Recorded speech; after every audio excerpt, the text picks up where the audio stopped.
Ciao, everyone, and welcome back to Bites of Italy. We are Natalie and Scotty. Hey folks, great to have you here. With this episode, we're kicking off a brand new series on Northern Italy. Yep, in the next episodes, we will take you to the culinary heart of Italian mountains. The place is known for their magical Christmas markets, snow-covered streets, and cozy winter traditions. Of course, we'll be sharing culinary delights. And believe me, today's dishes will be completely different from those we ate in the previous 26 episodes of Bites of Italy. So, settle in, because this Northern Italian journey starts right now.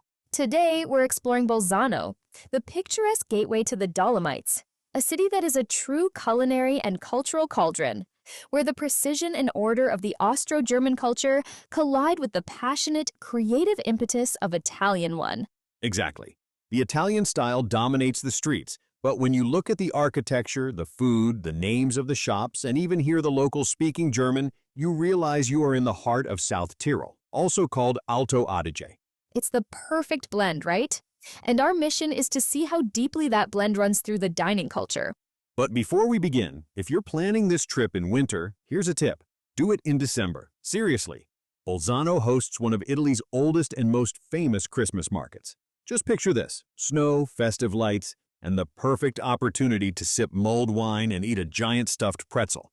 It sets the tone perfectly. Yes, it's definitely worth a visit, but the snacks at the market are just an appetizer. We wanted to find places that truly deliver on the local, authentic experience, spots you must visit. So, we ate our way through the city and picked out 3 of the best local and, frankly, incredibly diverse places to eat. That's right. Today we'll give you tradition, fusion, and the most spectacular view you can imagine. Let's start at the beginning, chronologically speaking. Our first stop is a local institution housed in a 700-year-old building. Right in the heart of the historic center is the Wirtshaus Vögele restaurant, which has been welcoming guests since 1870. It used to be called the Roter Adler, which means the Red Eagle. That's the one. And the moment you step through the door, you're surrounded by 7 centuries of history. It's just staggering. When you're sitting in one of those rooms, you can't help but think about the sheer volume of history that passed through those doors. And not just anonymous history, right? Not at all.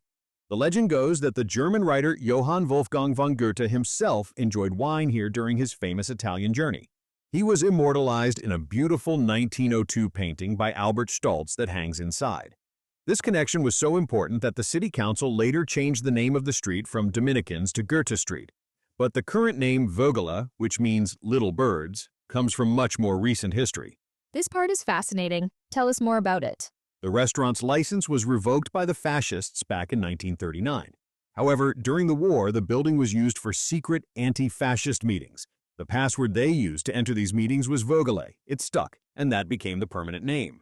But Vögele isn't just relying on history. This place is evolving. It is. Almost 30 years ago, the restaurant was taken over by a young couple, Birgit and Willy Alber. Since then, it has expanded significantly, with extra rooms added on the first and second floors. Each room has a different decor. The restaurant, now run by the 3rd generation of the Alber family, is a favorite gathering place for people of all ages. Yeah, its clientele is so wonderfully diverse. Here you can meet locals, lawyers, artists, seniors, but also international guests from the sports scene and tourists, all sharing the same space. But let's talk about the food. Sure. The restaurant is officially certified as a Südtiroler Gasthaus, a traditional inn in South Tyrol. It's no surprise then that its menu features typical South Tyrolean delicacies. We have few solid recommendations. For a starter, try the homemade fried potato tartlets with sauerkraut. They're thin, crispy, salty, and that warm sour tang of the cabbage is just a fantastic opener. They are great, but the centerpiece of South Tyrolean cuisine is the bread dumplings called Canederli. You have to try them. Absolutely. Here we recommend a set of 3 different traditional dumplings: the classic hearty cheese, the vibrant green spinach, and the earthy purple beetroot, all with a cabbage salad. I was so surprised by the texture. They're substantial but not heavy or doughy. You know, they have this tender crumb that just soaks up the sauce. And speaking of soaking up the sauce, if you want the ultimate comforting main course, the beef goulash is a must. With paprika, a hint of red wine, and served with those signature Tyrolean bacon dumplings. It's an incredibly rich, warming dish. Here's our specialist tip, though. If you are lucky enough to be there on a Friday, be sure to check out the daily specials for the local river trout fillet served with vegetable risotto and horseradish cream. It's a completely different experience, a delightful contrast to the goulash. And for dessert, go for the tried and true classic homemade apple strudel. The ingredients are simple: apples, raisins, cinnamon, sugar, and pastry. It's huge, warm, and the perfect ending to a delicious dinner. Good apple strudel is characterized by the quality of its products, and South Tyrolean apples are just perfect for it. Exactly. And we know the apples are local because they are obsessed about sourcing their produce locally. They follow these strict sustainable practices. All fresh fruit and vegetables, meat and fish are sourced exclusively from local farmers and suppliers in South Tyrol. Does this also apply to their wine list? The wine list is quite extensive, clocking in at a satisfying 15 pages. Plenty of fine regional and national selections. But speaking of menus, it's worth mentioning that the entire region is bilingual, with Italian and German as the official languages. This means that most restaurants have menus in both languages. But this particular restaurant goes a step further. Their menu and wine list is actually trilingual, adding English as well. Super helpful if you're visiting from abroad. It makes ordering way less intimidating, especially when the dishes have traditional names you may not recognize. Exactly. It's a small detail, but it really makes the experience more welcoming for tourists. Okay, so we have a place deeply rooted in Bolzano's tradition, but one might ask, is there a room for innovation in this city? Of course there is, but we have to leave the historic center. So we move just outside the historic center to an area that feels, I don't know, a bit more industrial. And we find this unexpected gem. Modern restaurant Bistro Alma 9, located in a spacious former warehouse. It is a completely different world. It's a slow food bistro with Mediterranean Oriental charm. The interior is decorated in pastel colors, with lamps adorned with colorful flowers and an open kitchen. It exudes a sense of modern, timeless elegance. The beautiful decor gives the entire place a wonderfully relaxing atmosphere. If you're there during the warmer months, the summer garden is an absolute treat. Surrounded by olive trees, lush flora, it's ideal for alfresco dining. But here's where things get really interesting: the culinary concept. Owner Elad is an Israeli who combines Alpine and Mediterranean cultures, but, and this is key, he uses only ingredients from South Tyrol. That's the genius of it. He spent years working in the Middle East, so he gets those flavor profiles. But he sources everything locally, from vegetables and meats to herbs. He works with local suppliers who even grow legumes and vegetables typical of the Middle East.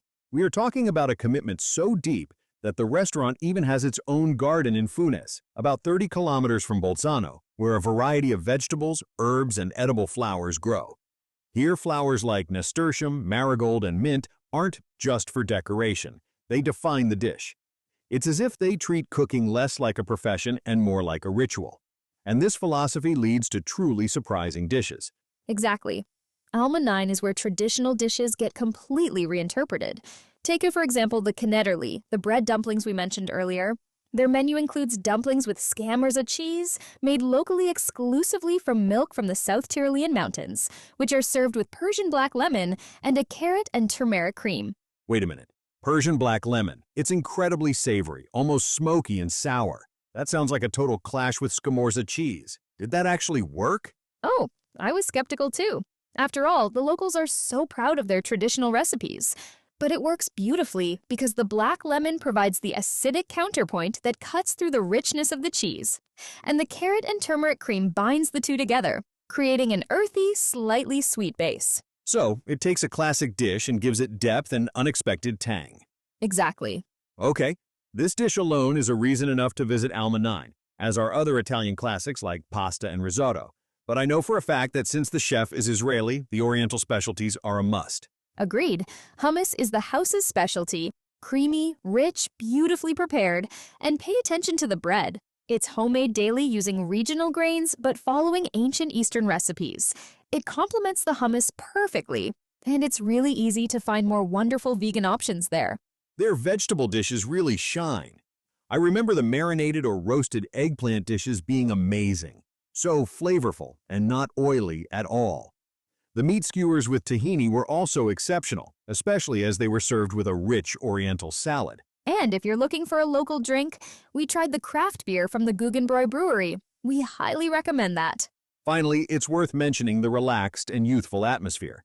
The attentive and friendly team makes your visit an unforgettable experience. Now, before we jump into our third recommendation, we just want to take a quick moment to remind you, if you're enjoying this Northern Italy series, make sure to subscribe to the Bites of Italy. Subscribing really helps us grow. Whether you're planning a trip, dreaming of one, or just love Italian food, by subscribing to our podcast, you can ensure all our culinary tours are delivered directly to you. And you'll never miss an episode, especially since this Mountain Town series is just getting started. All right, now for our third and final recommendation. We're heading up the mountains to something completely different again, a place called Steidlerhof. It's all about a seasonal tradition, a family legacy, and one of the most beautiful, postcard-perfect views you can see in Bolzano. This is definitely the most scenic recommendation. It's a historic family-run vineyard and restaurant located above Bolzano, about a 10-minute drive away. It's truly worth the trip. Once you arrive, the reward is immediate. Yeah. You step out onto the terrace, and you have the full panorama of Bolzano in front of you. Then you turn and look straight at the majestic Rosengarten Mountains. The view is breathtaking. The reward is not only the view, but also delicious food and excellent local wine. What's fascinating here is the seasonality. 6 months a year, in spring from March to May, and then in autumn from September to November, the vineyard welcomes guests to its cozy restaurant where you can enjoy authentic South Tyrolean cuisine made from house-grown ingredients. They follow the natural rhythm of the land. That rhythm is marked by the tradition of Törggelen, when farm taverns, known as Buschenschank, open their doors to serve house-made wines and regional dishes. Here, you can choose from the a la carte menu or opt for the Törggelen menu, which costs less than 40 euros per person, and it is a massive hearty feast. We were there in the fall, and that's exactly what we chose. It starts with warmth.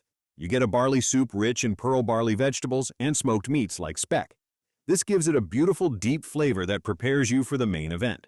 A meat platter with homemade sausages and cured meats, served with generous portions of sauerkraut and baked potatoes. It's rustic, hearty, and perfect for sharing and savoring regional flavors. I noticed cabbage is a staple in South Tyrolean cuisine. That's right.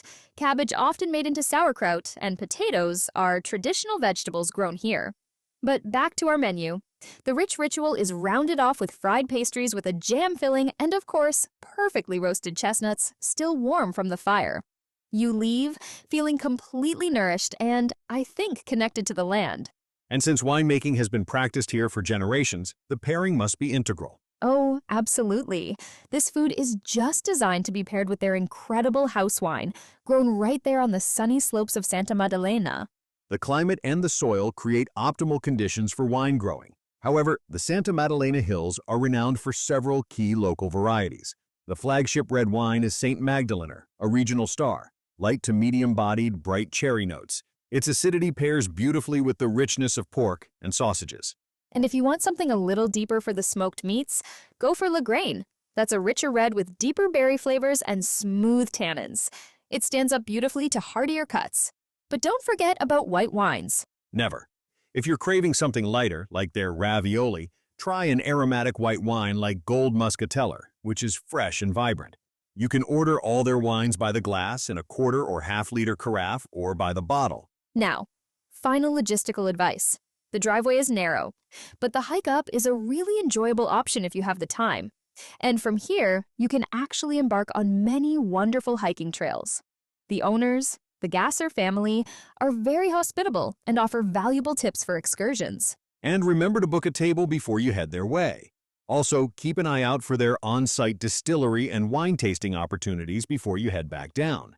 Okay, we took you on a complete journey through the culinary landscape of Bolzano. We started with Vögele, an over 150-year-old traditional institution where we tasted the true essence of Alpine heritage. We then moved to Alma 9, the sleek, modern fusion restaurant bistro that combines Israel and the Alps with surprising complexity. And finally, Steidlerhof, the seasonal vineyard retreat, where you can experience unforgettable moments of food and wine while admiring spectacular views. The culinary culture of Bolzano is truly vast. It's a blend of Italian, Austrian, and German flavors, a combination of which creates unique and satisfying experiences. And that wraps up today's journey through the culinary world of Bolzano. But we're not done with South Tyrol just yet. In our next episode, we're heading to Brixen, or Bressanone, one of the most enchanting cities in the heart of this region. It's a place where Alpine tradition meets medieval charm, and yes, the food scene is absolutely worth the trip. So, join us next time as we explore Brixen's cozy taverns, mountain specialties, and the local flavors that make it such a beloved destination.